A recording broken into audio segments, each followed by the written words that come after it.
Hello guys, welcome to the channel. It's Simon the Watch Guy. Today we're going to take a look finally at the Citizen Promaster Tough.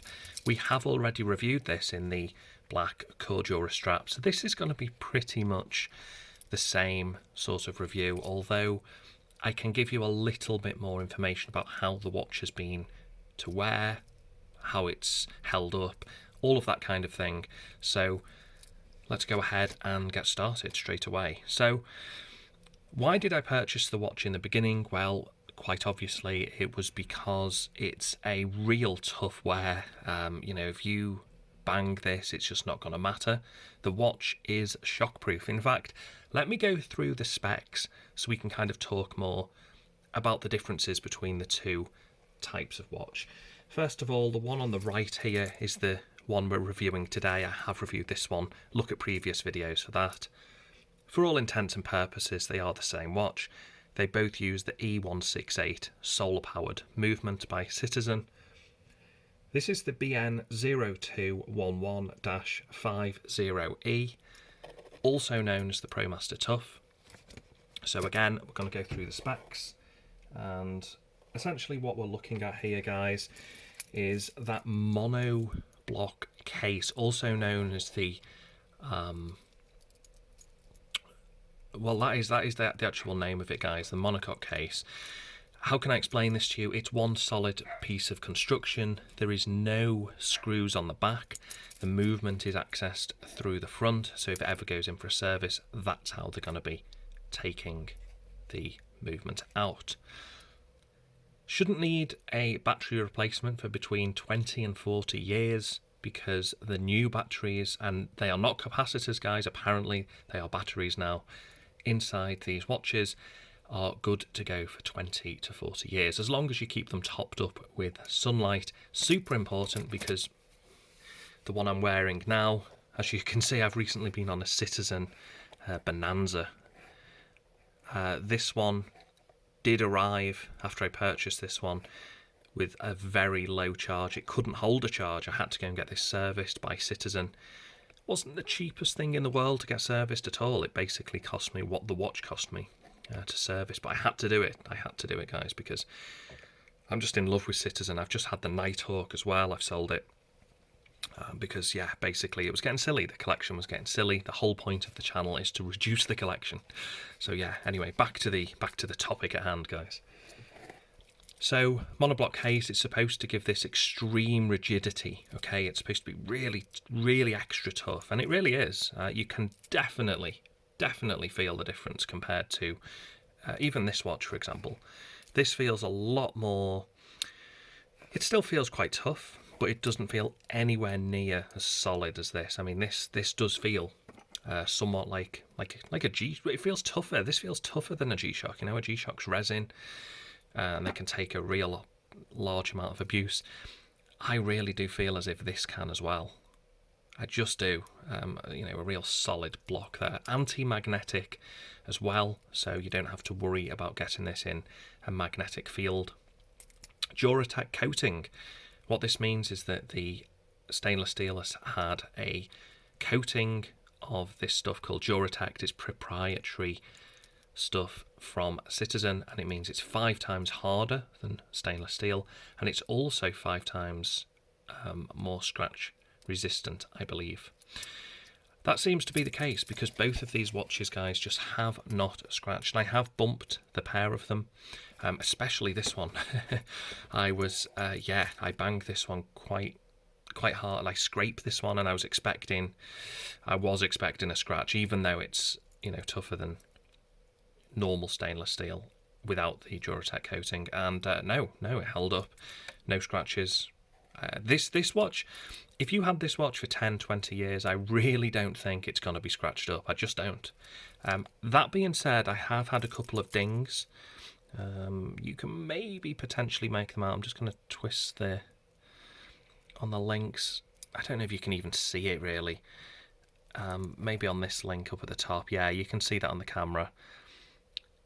It has had a couple of bangs, but hey, if that was a normal watch without the extra tough coating of Duratec, yeah, I think we'd be in a world of hurt. But no, these are really good quality watches, water resistant to 200 meters as well. They do have a screw down crown. The crown guards protrude quite nicely. Now I'm left-handed, so I wear the watch on the right, so I never have to worry about crown guards really, because the crown guards always face me.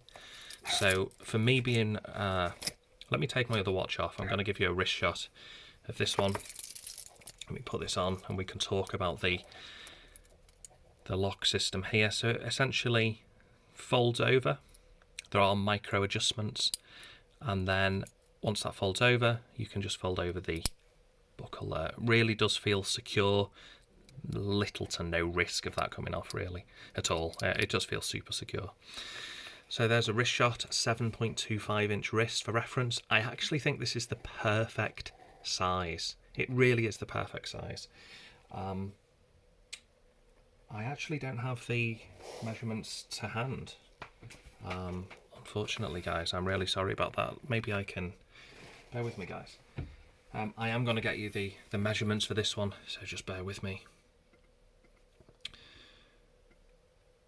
Because I did measure it myself, and the watch is exactly... yeah, so it's a 42mm watch, 42 millimeters, and the case thickness is just 10.4. If anyone wants the lug to lug, or you know, just feel free to let me know, and I'll measure that after the video for you. But yeah, on a, let me just focus the video, on a 7.25 inch wrist, a 44mm, I thought it would be ridiculous, but it's not. You kind of get away with it. It feels smaller. Now let me tell you why it wears smaller. If you look at this watch over on the left, there's not too much really of the bezel, whereas this one seems to have a slightly thicker bezel. And not only that, but you've got this bottom half here where the lugs creep out, whereas this has got real tiny lugs. I don't know if you can see that. I hope you can see the difference between the two. Either way, as I say, quartz movement, solar powered, super accurate. I just cannot fault it. If you see one of these on eBay, and guys, they are going real cheap now, real cheap. I looked these up just last night, and I saw these guys going for £150. That's about $180.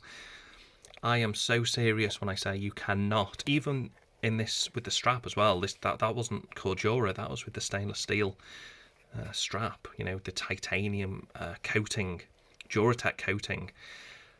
Seriously, if you see one and you're tempted, I can't fault it. Super accurate. What more can be said, guys? I could talk about it all day. You've got the stamped buckle there. You've got the micro adjustments on the buckle, by the way. You've got the Promaster logo on the crown. What Citizen have done here is just brought you a real tough, durable watch that's going to last you a very long time. You've also got an anti-reflective AR coating on the sapphire crystal. Guys, it really is. This could be, if you're not a watch guy, this could be your only watch. It really could. Unfortunately, if you're anything like the rest of us, and you know, you've got plenty of watches, and you know, you review them on YouTube, it's a bit of an illness. That being said, we'll bring to a close that review. One thing, guys, I brought this one to the channel, I modded it, and unfortunately in the process it broke. The G-Shock broke. Essentially, I used something called Goo Gone, and it kind of broke the G-Shock. People on YouTube, people on some watch forums said it wouldn't matter, it wouldn't break. It does. So whatever you do, if you're trying to remove adhesive on the screen, don't use Goo Gone, because it'll break your watch. It does mean I've got to try and buy another one of these. Guys, gosh, this is an expensive hobby. It really is, especially when stuff goes wrong. But hey. So yeah, if anyone has any queries, questions or comments about the one with the Cordura strap or this one, please let me know. I have reviewed this one previously, so go back and check the previous video. Okay guys, thanks for watching. There's another wrist shot of this one. I do think this is going to stay in the collection. I was going to sell it, but it's just not worth selling. For the price it will go for, it's just worth keeping in the collection, because it's such a tough cookie. It really is. When I bang this watch, I worry about what it's banged into, because I actually worry if the thing it's banged into is broken. That's how tough this feels. It really, the Promaster Tough name, guys, it's not just a name. That's exactly how I describe this. It's a real tough cookie, and it's very, very reliable. Okay, thanks for watching, and I will definitely see you in the next one. Take care.